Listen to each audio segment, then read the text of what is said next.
ஒரு அழகான கிராமம். பசுமையான வயல்வெளியில் பறவைகள் கீச்சு கீச்சுன்னு சத்தமிட்டு வருகிறது. என் பெயர் ராமு. ராமு விவசாய நிலத்தில் உழவுகிறார்.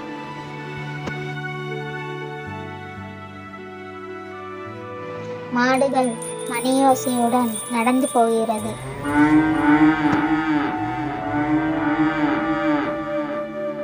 ஆற்றங்கரையோரம் குழந்தைகள் சிரித்துக் கொண்டு விளையாடி இருக்கிறார்கள். ராமு மாலை நேரத்தில் மரத்தடியில் உட்கார்ந்து கிராமத்து மக்கள் கூட கதை பேசினார். ராமோட தாத்தா, நீங்க செடிக்கு தண்ணி ஊற்றுங்கள், நான் ஆட்டுக்கு தீனி போடுகிறேன் என்று சொல்லிவிட்டு போறார். தாத்தா சரின்னு சொன்னார். ராமு ஆடுகளுக்கு தீனி கொடுக்கிறார்.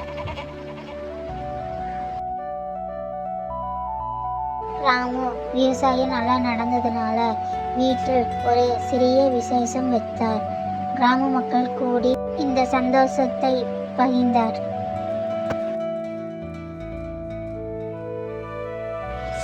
அன்பும் ஒற்றுமையும் நிறைந்த தனது கிராமத்தை ராமு பெருமையுடன் நேசிக்கிறான்.